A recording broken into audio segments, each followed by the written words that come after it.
Hey everyone, today we're going to take a trip over to Korea and we're going to look at what they've got for us in 9.12. We have a few that were buffed here, but a couple of underrated picks as well that you could definitely give a crack if you wanted to. So first up, we're going to look at KAMILLE top, probably one of the best changes from 9.12. She shot up massively from what she was doing before. The Q slow was increased on the normal version, but your E was a really big change. So the mana cost was lowered and the move speed duration now matches the shield. So it's 2.5 seconds from 1.5. We're going to go into support actually a little bit later, but this is for top lane. So this means better kiting and better chasing, and that is the entire idea with tank top Karma. If you don't know what this really does, basically you run around in circles, you last forever, and you slowly kill somebody, and it's probably the most irritating way to lose a game. You take Kleptomancy, so every time you weave an auto attack, you're actually getting gold back. You're going to be kiting people around, you're healing up a bunch as well with your tether, you get loads of gold, and you just really don't die. It's really one of the strongest picks in the game at the moment as well when played properly. I know that sounds very strange, but Karma was a little bit tad over buff this patch, and now it is just a ton better. It's a lot like Tom in a way as well, because you do well in the lane phase, you're kind of a bully, and then afterwards you default to your support pick, which means you're never going to be useless in a game, even if you aren't the strongest. You're going to be way tankier than support Karma though, like way tankier. You're going to be doing more damage, but you still get a sensor and a redemption and stuff like that later to help your team out. This is not very good for carrying a late game, really. It's more of a lane phase and a mid game option, so like 1 to 2 items, you are basically unkillable, and that is when you kill people over time, sure, but you will definitely kill them. The whole playstyle and the whole idea as well is to weave your auto attacks, and it's even better with Iceborne Gauntlet for the slows after you get that, and then you're going to be moving around constantly. Use your RW to heal, so your ultimate and then your tether, it heals for a ton, especially with your visage, and between the root, the Q slow, the shield speed, you're never going to get caught. Next up, we have a bit of a weirder one, and this is sort of new, sort of not. So it's more lower ranked as well. It's below plat in Korea, so it's a really good pick if you're like a bronze, silver, or gold, something like that. And at least it is played more in those elos, but it's AP or hybrid SHYVANA. It actually does really well. It does have a bad early game, just like SHYVANA, because you're kind of farming to your level 6, I guess. But once you get a few items, you start to absolutely demolish people. You might look at this build as well and think it is mega strange, because, well, it is really. You're mixing AP and the normal builds together. So we have the Wizard SHYVANA AP Fireball build anyway. Normally you get Runic Echoes, and that makes your poke really hurt, but then you're honestly just going to be using your Fireball. You'll sit at the back of the fight, you'll constantly use your E, and that's pretty much it. But Blood Razor first is a normal way of doing stuff. It means your auto attacks do more, your objectives should be easier to take, and it's like a normal SHYVANA that moves into AP afterwards. Nash's Tooth as well after that is even more attack speed, so it has really good synergy there. You're double on hit damage at that point, and it gives you AP to start fireballing on top of those auto attacks. There are like 3 builds right now that you can actually run on SHYVANA that are all viable. So the normal build is like Blood Razor, Frozen Mallet, and Wit's End. It is super strong right now, and it shreds through people, and then you can go tanky afterwards. Then you've got the full AP Wizard one, which is Runic Echoes, Nash's, and Deathcap, and then it's this hybrid version, which I think combines the best of both of those. And honestly, like AP SHYVANA does a load of damage, but you're basically ulting to the side of a fight and then throwing out one ability. Whichever build you go for, it is much better as the game goes on. You farm really well to start with, and you're very easy to jungle with, which is great. But then you're one of the best junglers right now when you're not looking at Diamond Elo.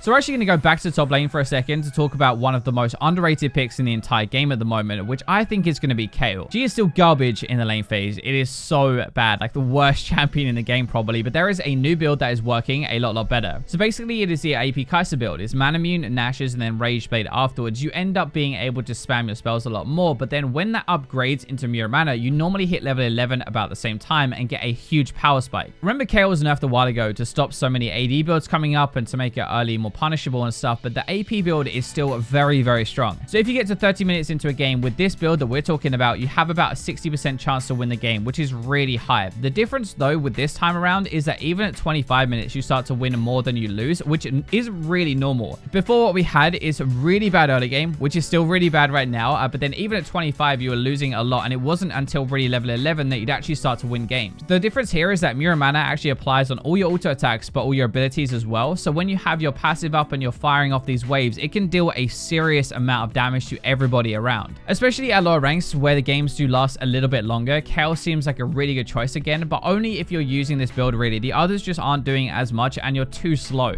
It's actually okay versus Karma that we talked about because she just outscales really, but ideally you want to play versus low mobility stuff like a Lowy who can't really jump on top of you and punish you, or tanks who will let you scale a bit more but really want to avoid early damage.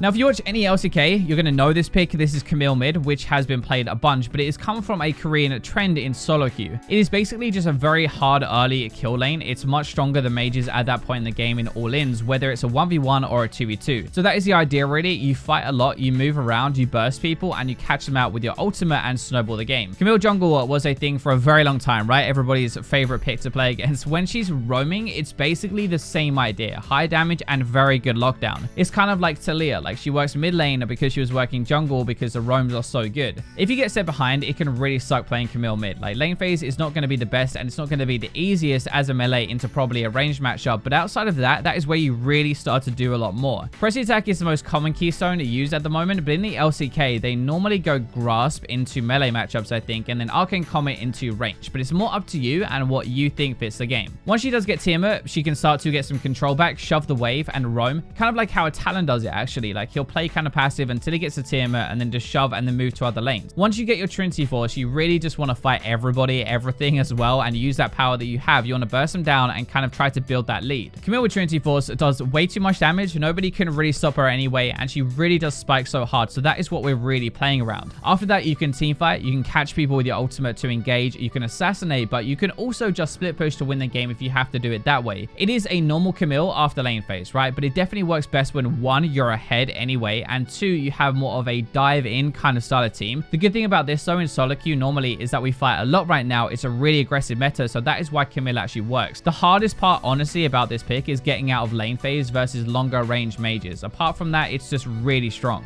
Now, our other jungler is a bit of a meme pill, but this is one that I see a lot of higher ranks in Korea right now actually as well. And I'm pretty sure SKARNER is nuts in the jungle, but people just don't want to play him as much, and maybe this build will change it because it's actually really fun. So the build is basically just loads of move speed. That's pretty much the entire thing. Triple move speed actually with Righteous Glory, Shurelya's, and Predator. You also though take a Celerity, which buffs all of the move speed you have, and even a Relentless Hunter as well to give you even more move speed. So it's kind of like 5 or 6 different move speed runes working together. Well, runes and items. So basically you pop everything, you charge at somebody, you press R, you drag them back in. Like, there is really nothing anybody can do when you decide to go, because even if they flash, you're still going to catch them. There are loads of SKARNER builds right now that you can run. It is not just this one actually. Like going Warrior, Trinity Sterix, that is kind of the Chad way of doing things. That is like the Captain Flowers way of doing it. It's riskier, but it's got a 70% win rate when complete, which is absolutely crazy. In general, SKARNER can be pretty weak early game because you don't have your defensive stats yet. You don't have your ultimate either, but he just keeps getting better as you stick more items on him and get more into team fights. The reason Shurelya's works, by the way, even though it's kind of a support item, is because it is mega cheap. It is designed for supports who don't have much gold. It kind of gives you perfect stats for SKARNER as well. Like, it has some move speed, some CDR, you have the AP on there as well, and obviously the active. But the AP isn't even wasted on SKARNER. It increases the damage of your Q, your E, and your ultimate, so everything basically in your kit, and it even gives you a bigger shield from your W. A few months ago, SKARNER got a bunch of buffs that made Spires a lot bigger, and it meant he could farm in the jungle a lot easier and faster, and since then he's been actually quietly pretty good. And then this full move speed build seems troll, but it's actually really solid.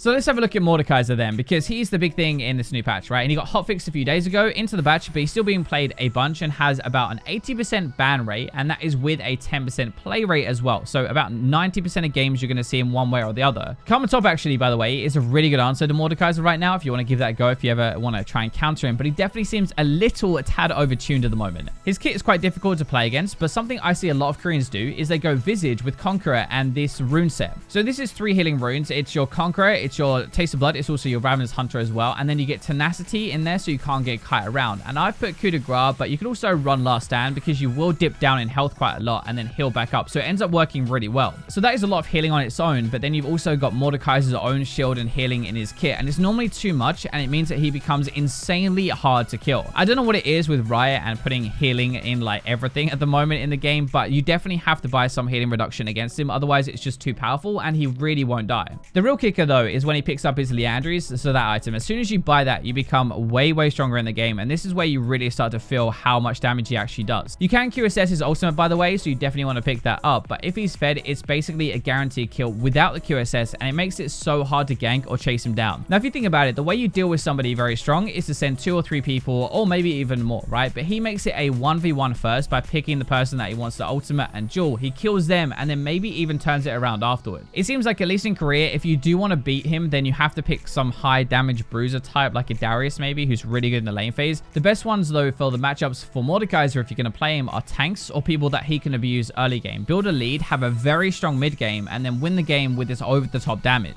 So now we've got a few more normal ones as well. And the first one that we are going to look at is CAMILLE support, because she is probably the strongest champion in the game at the moment, win rate wise, and one of the strongest supports for sure. You're very early game as CAMILLE support. Like, scale's okay, but the biggest strength is how she is in the lane phase. So it is a little bit different to top lane CAMILLE. Your damage is very high with the constant poke. That is really what you're doing. You're trying to bully people with your constant Qs and pressure them away from the wave. After the lane phase though, you should pretty much win that, but after that, you turn into a buffing machine. You give your entire team the sensor buff if you shield them all with your ultimate, and then you have stuff like redemption. Basically though, abuse the lane phase, push, pick her with something that is very strong, like a Sivir or a Caitlyn for example, and it's going to be a really good choice. So you'll notice that we haven't talked about 80 carries again, because you guys can hate me, but Korea basically plays Sivir. They play a bit of Xayah and like a bit of Ezreal and Kai'Sa nowadays, and that's basically it. Jhin is seeing a bit more play, probably because of the skin, honestly, but it's not the IE stacking that we were talking about last time we mentioned him. I know some people do this already, but now they go for Essence Reaver second in a lot of games, and this is the highest win rate option as well. Basically, it's cheaper to start with. It gives 10 less AD, but instead of that AD, you get 20% cooldown reduction and the mana refund passive as well. It means that you can get your rapid fire cannon a little bit earlier as well for the 75% crit chance, which is going to be really huge, and then the long range crits as well, which definitely help a ton, because that is kind of your setup into the mid game. So that is going to wrap up the video for today. We've got a bunch of off meta stuff, a bunch of actually decent picks as well, so hopefully you found one that you can crack on with today and have some fun with. Let me know what you think of this. Thank you for watching the video until the very end, but for now I will leave you with Roblox.